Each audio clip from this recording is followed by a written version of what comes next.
following program on Ada Derana 24 is classified for general audience. It is intended for all ages. It contains little or no violence, no strong language, and little or no sexual dialogue or situations.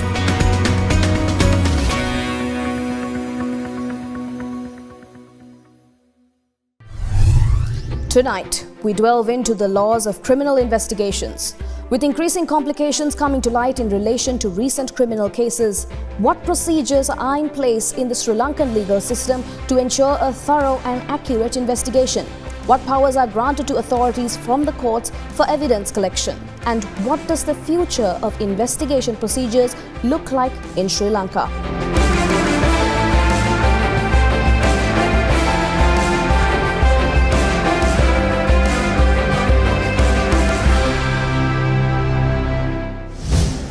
A very good evening and welcome to Law, Land and Liberty, where we bring to you essential information on key legal issues.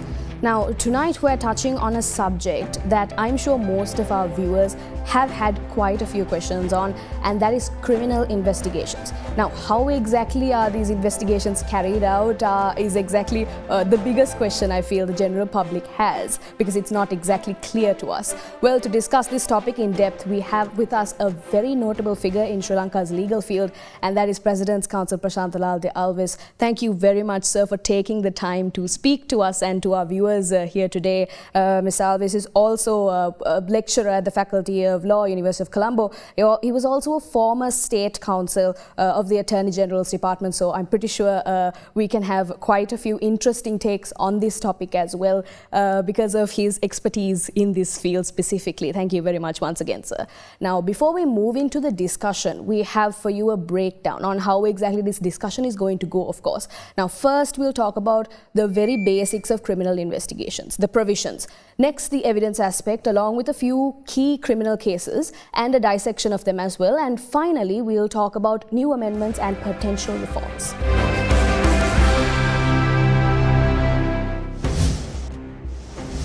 All right, well, without further ado, let's get right into the discussion. Sir, once again, thank you for taking the time to speak to us.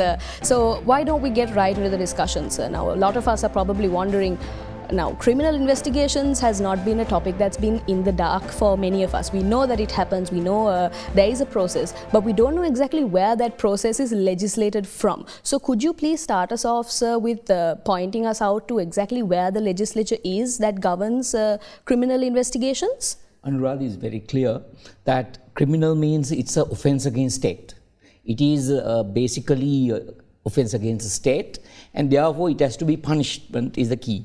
And therefore it's very clear that the state is the arm that investigate. Now, if you take the whole spectrum of penal code, it's not only the penal code that governs basic law, which is criminal, but it has a wide array of laws. Consumer Affairs Act, which is governed by the Consumer Affairs Authority Act, Excise Ordinance, Narcotics Ordinance. So all this spectrum of laws that you find offences, even mosquito breeding for that matter, the PHI, all those comes into the spectrum of criminal law investigation. So it's a wide array, and because these are considered as offences against state. Now, basically penal code and the other acts that I mentioned are the basis of the substantive law or what is the offense.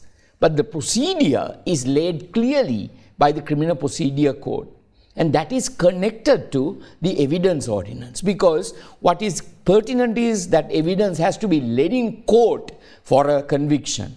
For that matter, evidence ordinance come into play. So it's a combination of Criminal Procedure Code, which is 1979 with subsequent amendments, and evidence ordinance, which came long ago during the British period, of course with certain amendments that will come into action in really bringing out a conviction.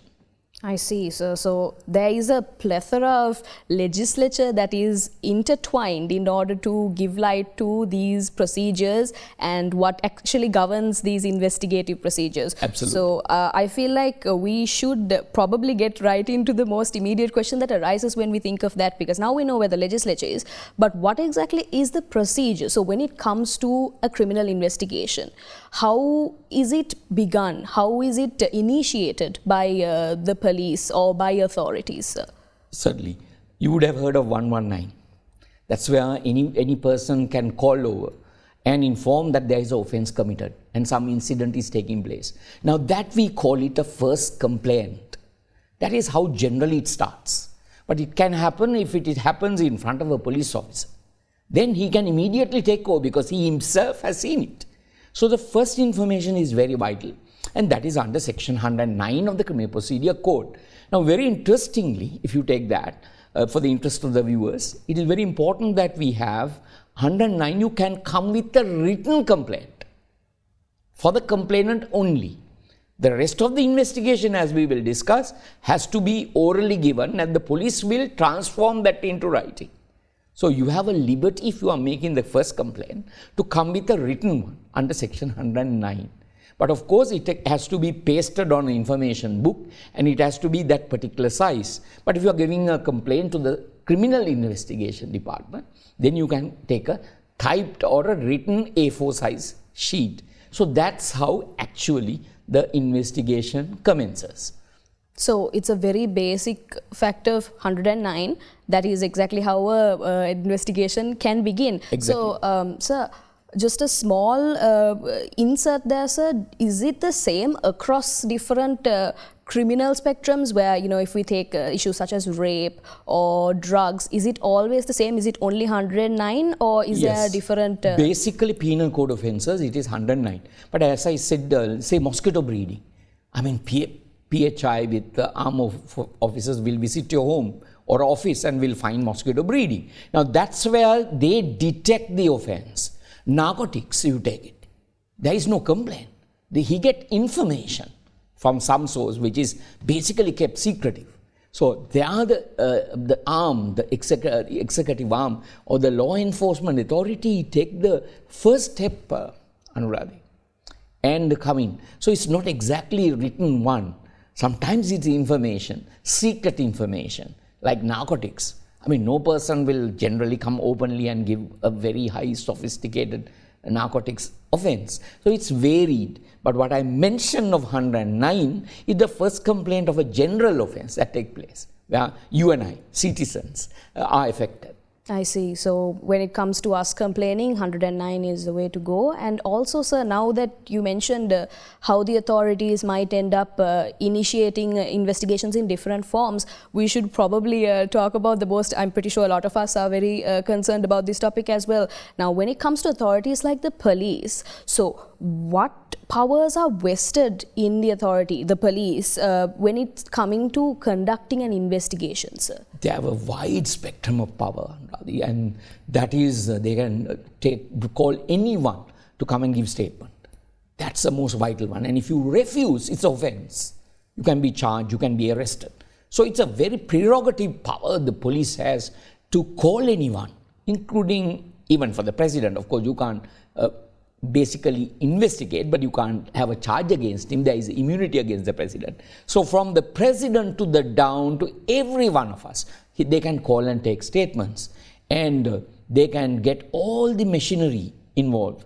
Government analyst department, doctors, examination of question document, of course through a court procedure where we can discuss later, but then they have all the mighty power of investigation, a complete array of powers that they can use to complete the investigation which start from the complaint. I see, sir. So now the biggest question here is, sir, how does hierarchy affect the power that is vested in the police? So is it any officer that is registered as a police officer that is capable of enacting such a prerogative power? Of course, that's a very pertinent question, because generally when you have a kind of a murder case, it's assistant superintendent of police must be informed of that particular area. So he direct the investigation if it is a major murder, major rape or sophisticated offense. But otherwise it is the officer in charge of that station, maybe say Maradana police or the narcotics bureau, that takes the decision. Because the investigation, Anuradhi, must lead to an arrest of the offender. And that's where the power is. Not a ASP, not the DIG, it's the officer in charge of the police station who has to decide to arrest a person. And that's a key word, is reasonable suspicion. So when there is reasonable suspicion, after taking investigation, that this is the person who committed the offense, then you arrest. That's a turning point. And then he is called a suspect. That's a key word. You are suspected of committing an offense because the key word is reasonable suspicion. So it is the prerogative of the officer in charge, but generally it is directed according to the issue by the hierarchy. Maybe even IGP will direct if it is a very sophisticated and a very concerned offense for the state. So, sir, right before we get into the entire arresting issue that you mentioned, sir, where we assume we have the accused, we have the suspect with us, we should probably talk about the identification aspects just before we get into the arresting issue. Now, when it comes to identification, how exactly, I'm pretty sure a lot of us have this question, what if it's the wrong person? How exactly does the police ensure that they are not falsely falsely accusing someone of a crime that they did not commit? Yeah, that's a very pertinent question, because here criminal law means you punish a person. Even death sentence is there. Your life is deprived. So it's a key element that identification is the key important one, because there is a basic norm of criminal law that it is best that 100 people get acquitted rather than a wrong person getting convicted. One wrong person.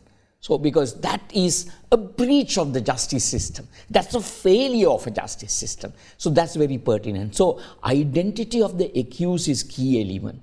Now say, take for instance, if it's the middle of the night, Anuradhi, you need light, enough light to identify who is your offender. I'll just give you one classic, simple, basic example. So therefore, say unknown person. If it is an unknown person, or I would say it is Martin's son. Now, there can be many Martin's son. So he is arrested, but then there should be identification parade held by the magistrate. That is where, if it is one accused, we will have 7 similar age people in a parade, and the witness who said Martin's son has to go around and identify, this is the person. So it's a huge process. I mean, exactly. You can dress up the way you want and you can stand where you want. So there is a lot of precautions taken in the parade if the accused cannot directly identify it by the witness. Of course, say, now I know you, Anuradhi, and if you have committed an offense in front of me, I would say that is Anuradhi. But if not, I would say it is Derana host. Then there must be a parade. So we take such precautions by the system in order to get the real identity in place. And if there is any doubt on that at the trial, he is definitely acquitted, because you, as I said before, you cannot convict an innocent, because the case has to be proven beyond reasonable doubt, even the identity. So it has to be beyond reasonable doubt. Of course. There is no buts, there is no margin of error of any sort. You cannot. Exactly. So I think now we should probably circle back to the topic we were intending to speak on, arrests. So, sir, there is a lot of controversy regarding this, because it's, I guess the general public has the right to be concerned regarding issues such as this when it comes to criminal investigations as well, because we don't really know exactly what's going on behind the scenes. All we know is one person was taken in by the authorities. We don't know what grounds, we don't know how it happened. I'm pretty sure some of us might not even know what a warrant is. So, sir, could you please explain to us how an individual can come into arrest following such an investigation? Certainly, as I said before, it is basically the officer in charge who decides. Now, that's a discretion. So he has to have reasons. He must have some basis to why he came into reasonable suspicion in order to arrest. Because I want you to understand, Anuradhi, that it's a fundamental right breach under Article 13(1). And if you are arrested wrongly and without a basis, and if it was an arrest without any substantial facts, then it is a breach of fundamental right which is tested in the Supreme Court. That's because you and I have a fundamental right not to be arrested arbitrarily. So there must be reasonable suspicion. So until then, until that moment comes, investigation must go on under the OIC. officer in charge, so that the real culprit of suspicion, that's a key word at that point. We will dwell later how he converts himself to be accused at the end of the investigation. But when he is arrested, there must be and there should be basically a reasonable suspicion if you want to arrest a person. So there has to be a reasonable suspicion, of course, but now we have to a little bit of a divulging from the topics. You mentioned fundamental rights. When it comes to issues like interrogation by the police, how does that play into the whole fundamental rights issue, where we can, maybe the accused will end up complaining of physical injury during interrogation and things like that? How is that dealt with by the law? Of course, if it is tortured, there is a torture act, that is the minimum sentence of 2 years. That's under the Convention of Torture and Inhuman and Degrading Treatment Convention. So it's a fully protected area that the accused cannot be tortured at all. So there is a full protection, and if the executive or the police officer do that, it is a criminal offense per se. So there is protection, and there is fundamental right breach, Article 11, which has no limitation. It is even open to foreigners, not only to citizens. So it's a fully fledged covering area. So generally now we find a decrease of torture. But of course certain pressure and certain kind of interrogation takes place to break a case. We call it a break a case because accused confession may be vital to unravel the whole investigation, because unlike a normal Apuhami or a Sellaya who kills a village in front of many people, it is sometimes, if it is a planned offense that has been committed, nobody sees it, nobody knows it. So therefore it is clearly sometimes vital for the police to get from a confession how it happened. So of course you can't torture or inhuman. So use certain tactics and methodology to exert that out of it, which I think it is legal. But it is on the boundary. It is boundary. There is a line. There is a line. Because I mean, say Anuradhi, you tell the police that this is how it happened, and Prashantha was there, and then I will be confronted in front of you, so that there is kind of a indirect kind of persuasion to come out with the truth. I mean, that kind of a thing, I believe, is required. You can't be handling a criminal in that sense in a very, very soft manner. That's what I believe as a prosecutor, even as a defense counsel. Yes, of course. I mean, there's not always a straightforward path to justice. And absolutely. If you are a victim, you will always want justice. I mean, that's a tragedy we all have. When we are accused, we want all the safeguards, but when we are a victim, we want the law enforcement officer to be very effective and efficient. So we need to strike a balance, accused right versus that, because law is always a balance. I mean, a lady of justice has that scale. So we always have to balance the accused right versus the society's right. We can't take one side. So that's how the system must progress. Well, there is a lot for us to discuss, especially considering how the accused turns into the convicted as well, and of course, considering the evidence aspect as well. We have a lot of key cases to discuss. But before that, let's take a very short commercial break. You're watching Law, Land and Liberty. Stay with us.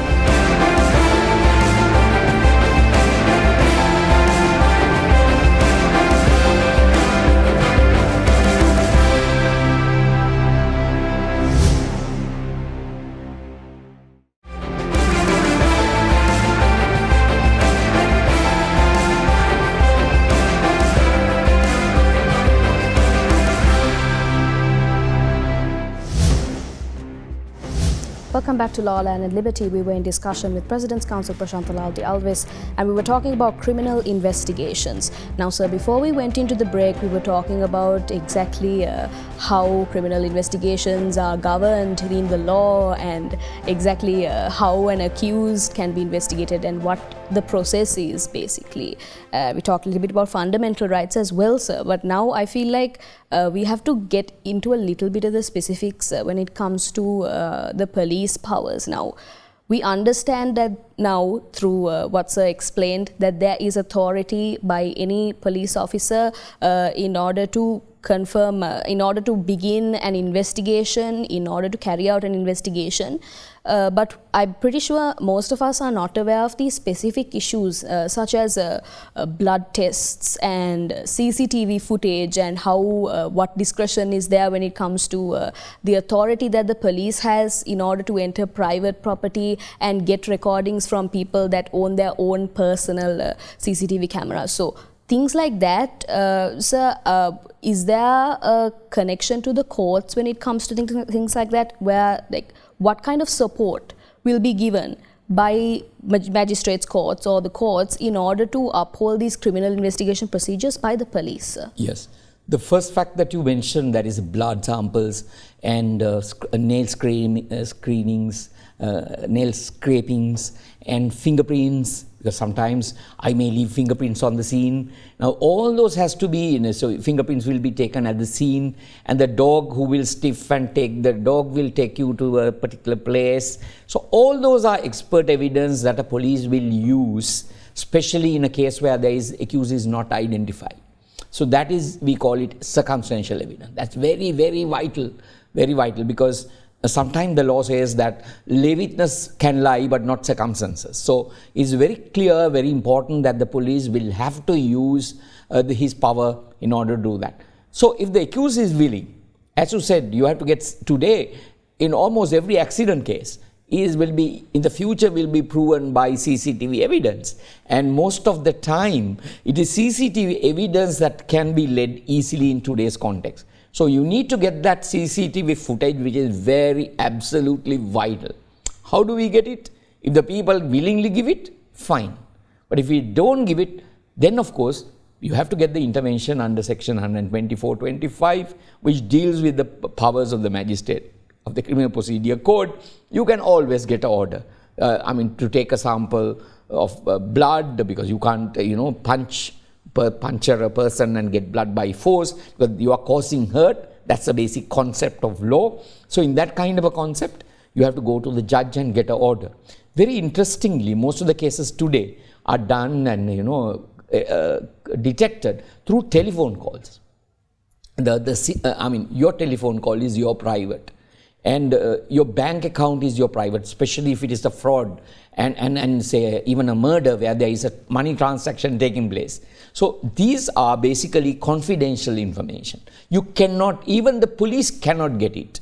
So under the Telecommunication Act, you have to go to the magistrate and get a court order to get the telephone listings. And also your bank accounts, you have to get a court order. So those are mandatory. You have to. That's mandatory. So that kind of assistance is sought, as I said before, from the magistrate. Even a parade, it's the magistrate who holds the parade. So it's a decision, of course, to hold a parade is taken by the police, especially if it is an unknown person. So when all these factors are there, it's the police that will go to the magistrate and get order. But I must stress here, there is an unfortunate part here, because there is always, you must understand, there is a defense line. Say, you are trying to attack me and I have killed you. I have injuries on my body, but our legal provisions do not contain verification of the application of the accused. Say, I'm mad, insane. I can take up later a defense of insanity, and I cannot take up that defense and tell the magistrate, please submit me to a psychiatric. Right? Now that is lacking. Entire support by the judges or judiciary is for the prosecution. That's a lacuna that I see in the law. We should probably touch on that specific issue as well in the third segment, sir. But before we get to these shortcomings, I feel, in the law regarding criminal investigations and how the magistrates court and the courts in general can support such investigations, we recently saw a criminal case regarding a major drug bust, heroin case, where there was acquittals despite finding the accused with such evidence with the incriminating drugs that we speak of. So why exactly was there an acquittal there? Did it have something to do with the evidence, or was it to do with interrogation statements? Could you let us know, sir? Since now the Attorney General has appealed from that and even making some, I would call it some accusation, I put it as wild accusation against the judiciary. And there is a lot of speculation. I cannot sub judice comment on that. But basically, in a narcotic case, it is the prosecution that has to investigate properly. And if there are doubts in that, it can be a large one. I'm not talking of that particular case, but in general, if it's a large haul of heroin, you have to understand that you have to prove possession, right? Because most of the drug barons don't possess such a large haul. It is the poor man who is there involved in this, not poor man, I mean his supporter who are involved in this whole process. So generally, we call it a police touch, right, in order to cover a drug baron. So in that kind of a scenario, I have found in my experience as a state counsel, when you try to implicate by touching up a case, you expose yourself, because at the trial, this is contradicted. And when there is 2-3 witnesses coming up from the same team, and if there are contradictions as to the wrapping of the place and how it was done, then of course there is a reasonable doubt, because unlike a murder case, there is no lay witnesses. And especially, I must say, at this moment, Narcotics Bureau officers were arrested for possessing heroin, and basically then dealing with them, whatever heroin they took, they have dealt with it. So there is a kind of a doubt cast on the narcotics. Unfortunately, the system, there is a doubt on that. So we have to understand the whole context in analyzing that kind of a case. So just an interjection there, sir. I'm curious to understand exactly how the recovery aspect of these things, of this investigation procedure goes as well. Now we heard possession, that there must not be a disruption in possession. There shouldn't be a so-called police touch when it comes to the narcotic cases specifically as well. So when it comes to recovery of evidence, is there some sort of lacking? Is that why there is a sort of a disruption in specifically in most of the cases that we see when especially handling narcotics and also? When I look back, Anuradhi, 39 years of my practice as a lawyer, at the beginning, at that time, the police officers were very smart. They were we will get to that reason for amendments later. But then today, it is only haphazardly done. And sometimes when it comes to narcotics, there is political pressure. So sometimes purposefully, I like to underline, purposefully, they may be covering up such a scenario, certain police officers, because its corruption comes into play, political patronage comes into play, and that is effective. So unlike the days that I started my life as a lawyer and then state counsel from 1983 to 90 era, which was totally independent. Attorney General was independent, the police were independent, CID was totally independent. That was a super era that I have gone through. So I see the contrast today, and the police not doing a perfect professional job, and and using all the resources. Good example, say heroin is large haul is arrested in the sea. Of course, the drug baron who is handling it is not there. So it needs a lot of sophistication, investigation, which requires telephone conversations, background evidence, which unfortunately don't go to that extent. So it is a failure of the system. I mean, I'm sad. Even I am now a defense counsel. We belong to a system, and if the system is failing and the people has no faith in us, criminal law justice system, that will fail. I am failing too thereby, because I have been in 39 years as a state counsel and basically defense counsel now and a lecturer in criminal law. That's what my students ask, sir, is it basically effective? What are you saying? I mean, same question you asked. Yes. I can ask, I'm asked in the class. So I have to give this answer that it is not working properly, which is not a good thing, a rule of law. which is very vital in criminal justice system, is totally lacking, Anuradhi, here. And specifically when considering how there was a history of there being upheld justice without such obstructions as the current day. Now, sir, moving on to a very controversial topic as well, the Dinesh Shafter case. So we saw that there was an issue with JMO discrepancies. We saw that there was a lot of issues when considering the evidence aspect of the entire investigations procedures. So what exactly, could you break down exactly why there is such a revisal of this case when it comes to evidence? So Dinesh Shafter case I will analyze, but again it's sub judice, but I can't really give my total opinion, but I will just analyze. I can do that. You can see now certain doctors say it is kind of a suicide kind of scenario taking place. Yes. And aggrieved party, now the lawyer who appeared for the family says, how can there be injuries on the body? So that creates a huge doubt on that, because inquest, which is the stage now, is where, inquest is there to understand whether it's a murder or suicide or a natural death. So even now in the Shafter case, at this moment, we have been unable to firmly say it's a suicide, homicide or a natural death. So that is that. Rather than even going further, if it is a murder, then we have to find out who was there, who killed. So we have not gone even that far. So it's that at stage. So let me take a decided case, a very interesting case that is there, which had a lot of severe repercussions. Satha Sivam. He was a super cricketer in Sri Lanka, national team. Now he was accused and convicted of a murder of his wife. There were, of course, natural family issues, family problem, which most of we have arguments. In fact, there was a letter written by her to the police that there is a fear when he returns back that he would be killed. Now there was an investigation. With that kind of bias kind of investigation took place. Finally, very interestingly, the main witness was the servant boy who said it was a husband who killed. But very interestingly, and servant boy said he held her by the legs. Then there was an issue, reasonable doubt was created. How can there be scraping marks if he were holding him by the head on the face of the servant?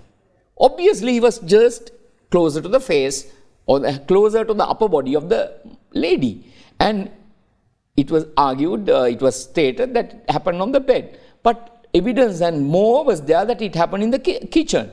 And the body was taken up because there was a scraping on the body. Now, those were not looked at. So, we just made a very interesting scenario of making really sometimes the accused a witness and a witness probable to accused. So, there was accused. Now, repercussion very interestingly. Colmina de Silva, who appeared and got him out in the appeal, lost the Ratmalan elections.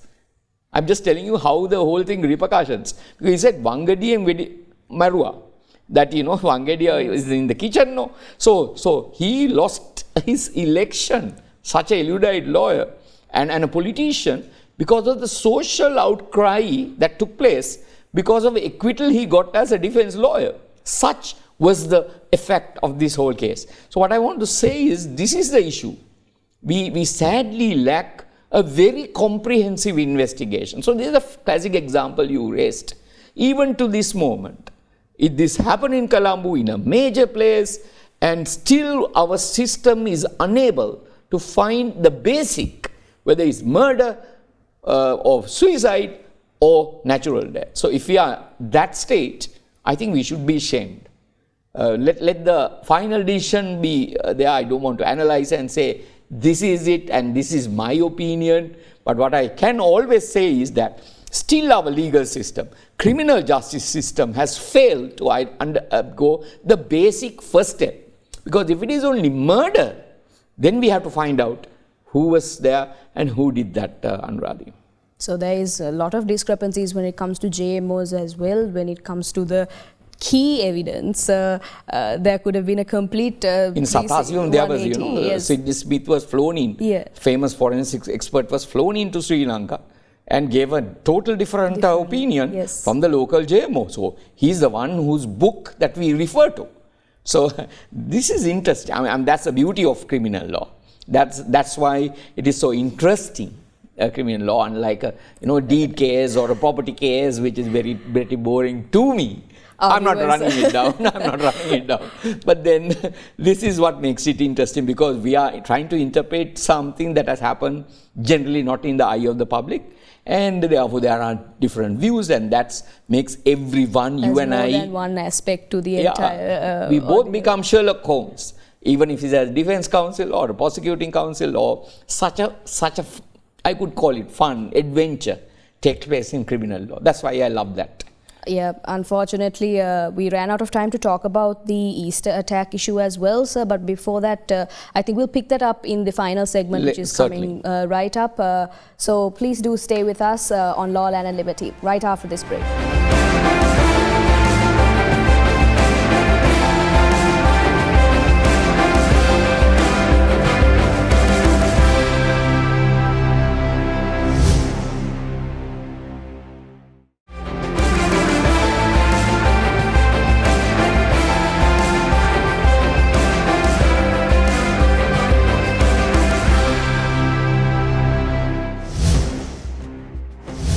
Welcome back to Law, Land and Liberty. We were in conversation with President's Counsel Prashantha Alwis, and we were talking about the very interesting subject of criminal investigations. Now, we were just in the heat of it, sir, considering key cases that have happened in recent times, and how there is a huge discrepancy when it comes to JMOs and evidence gathering in general, sir. Now, we forgot, we didn't have enough time to finish that area. So I feel like I could give you a little bit more time, sir, to speak about the Easter attack issue, one of the most contentious topics right now, because we just passed the 4th year remembrance of the Easter attacks.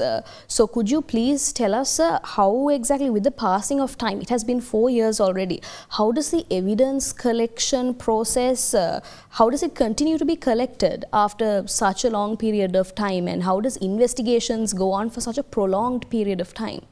Certainly. Now, interestingly, all the accused are dead.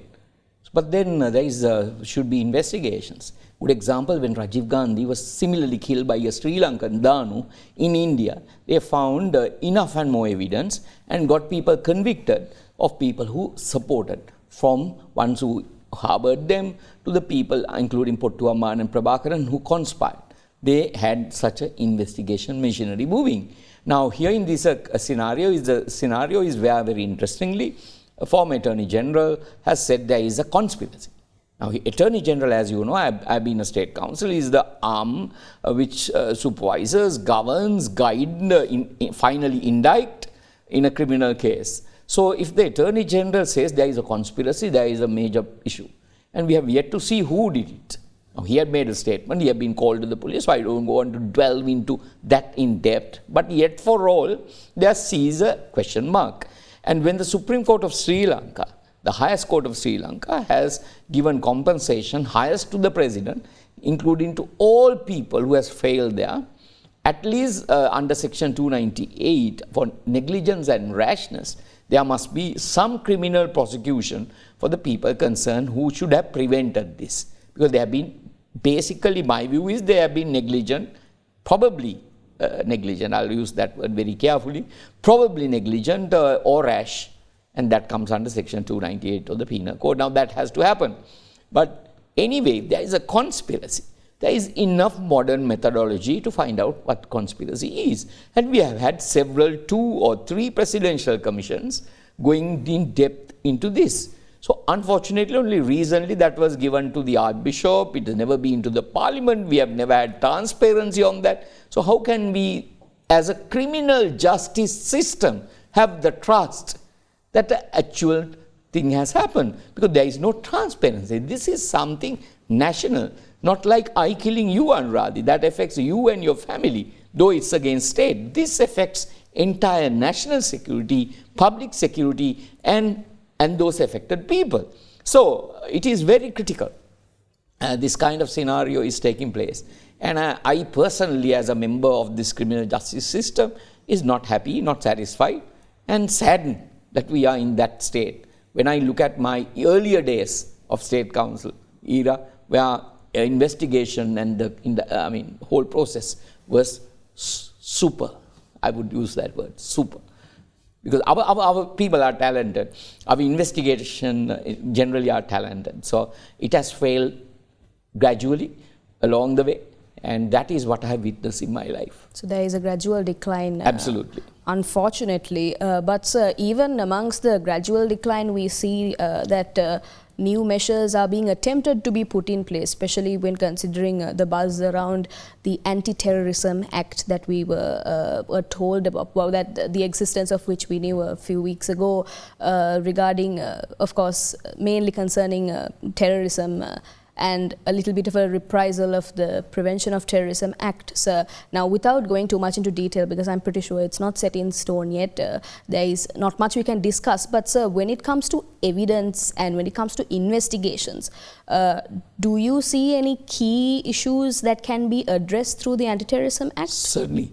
Earlier, we had the Prevention of Terrorism Act, which I was also involved as a state counsel. I was in the TR unit. So basically, this is very vital, the question that you asked, because in a kind of environment when there is terrorism, our Sri Lanka has gone through in 71, 89, not only in Jaffna. A lot of people are concentrating on the whole this Jaffna issue or the north and east issue. But even down, a lot of people forget that in 71 and 89, by two different kind of political parties in governance has had same issue, facing the same issue here. So there, as you would see, we can't have lay witnesses. I mean, no one will dare to come and give evidence in a terrorist scenario. But we need justice. We need justice system to work. Otherwise, the state fails. You and I fail. So therefore, certain deviation from the normal law is required. Good example is confession made to a police officer is not valid under normal laws. But under the Prevention of Terrorism Act, which I think which is correct, where the statement is given to an officer above the ASP, there is a threshold, can be led in evidence, because your own confession can be used against evidence, which is correct, because no witness, as I said before, will come before court and give evidence against a terrorist. So that is important. But there is a very valid guard, that is, that statement has to be without inducement, threat or promise.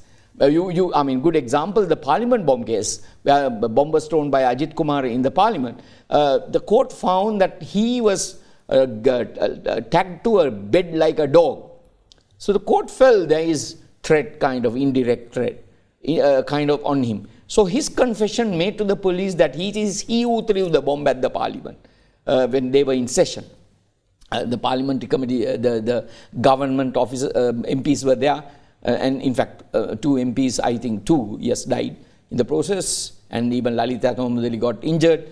So there, that confession was rejected, court. So that was safeguard. That's a very vital one, which to the heart of the country, Parliament was attacked. That confession was thrown out. So that is required. Evidence is required. But I think the definition of what terrorism is, what is contentious at the moment, which we can't discuss, as you said, because the law is not before us. But definitely, I am, as a defense counsel, even defense counsel, I believe that kind of confession to be required as evidence must be prevailed and continued. Because otherwise, terrorist is a definition is that you put pressure, violence on civilian population. If he succeeds in getting and attacking this criminal justice system and makes the criminal justice system fail, I cannot agree. Of course, there's a lot for us to actually break down when it comes to the renewal or the amendments aspect as well, when it comes to investigation procedure in general, and of course the concerning legislature, sir. So could you guide us to the new amendments considering investigation and these changes that have been made, sir, that you just mentioned that we need? Is there any sort of improvement in that aspect with the amendments? Certainly. Now, recently, when you're taking alibi, that is that you were in another place, the law made an amendment that it has to be taken at the earliest possible time, maybe at the police statement that you were in another place, so that police can verify and see and find whether it's true or not. And secondly, at least 15 days before the trial, so that the prosecutors can do that. Now, that's a very laudable, practical thing, though it is against our defense position. But those kind of amendments are required, and it is slowly, gradually happening. But most importantly thing, as I said before, is what I have seen through is the lack of the professionalism in the police forces. Because today the promotions are given on the political patronage. Let's be clear and honest about it. It's good old days when I was young, who started, the ASP of the area was in court leading evidence. They were experts. Officer in charge was in the police station. Today the officer in charge is where the politician is there guarding his security. So it's the law officers who lead the evidence. So if you don't know how court evidence is led in courts, how can you do investigation? How can you have reasonable suspicion and find that? So it's a whole system is failing, and the promotions are not given on conviction rate. Ideally, the promotion must be given on your success. I mean, if I'm a corporate director, we support people because of their performance, key performance indicators. So you need to have that kind of a system amendment in the police ordinance or criminal procedure code, where the police officers are gaining experience, they are properly trained, and who are really involved in getting convictions in a criminal case. I believe basically that's how the system must work. So that kind of amendment is required for performance in court to be awarded or rewarded. Just as a little bit of a further on question, sir, now when it comes to the key legislature that we have, and sir, the amendments that should potentially be brought about, sir, do you believe that our framework, our basic foundation as legislature is sufficient for us to build on top, or should we go for a complete overhaul? As you know, evidence ordinance is a good old evidence ordinance. It has had withstood the whole changes, except for few changes that has come up, which I believe is good law. But as I said before, in the tomorrow future is on technology. CCTV cameras will decide. Our role as a defense counsel or a prosecutor will be very minimal. Good example, accident. Whether who is negligent, today you play the CCTV cameras which you find, and you can easily find. Earlier days it was nightmare of a eyewitness, because no one expects a traffic accident to take place. So to narrate that kind of a traffic court incident by a lay witness in court was a nightmare. But today, CCTV camera is played and you can see who is at fault. So the future, the law will be very clear, very specific, because CCTV danger is you can interpolate, you can change those things, you can manipulate those. So those technical issues has to be brought in as evidence law, so that there cannot, certainty or the verifiability of the CCTV footage technology, computer evidence, or telephone call evidence, that kind of evidence, veracities, that are the laws that need required changes. There should be a prevention of distortion before any sort of manipulation can take place. Exactly. And there is a long way for our legislature to go, but I believe what I can take away from your statement, sir, is that we have the strong foundation. We just need to build on it, and new amendments need to come in and encapsulate the current situation of the world when it comes to criminal investigations as well. Unfortunately, sir, our time with you here today ends now. Thank you very much, sir, for taking the time to speak to us and enlightening our viewers on exactly how criminal investigations take place. And I feel like a lot of us got a peek into exactly the most important aspects of how evidence law is laid out and what makes an investigation, what breaks an investigation. So thank you very much for your time. Privileged to be here. All right, well, as discussed today, the procedures of criminal investigations are not merely a remedial measure, but a powerful tool with which justice can be brought to the people. Therefore, it's important that the general public strive towards aiding these essential procedures in order to ensure a more secure society. We leave you tonight with the words of the theoretical physicist Albert Einstein. Condemnation before investigation is the highest form of ignorance. That is all from us here at Law, Land and Liberty. If you had missed today's program, you can always rewatch by catching us on our YouTube channel, youtube.com/otherthanenglish. I'm Anuradhi Vikramasinghe. Have a great night.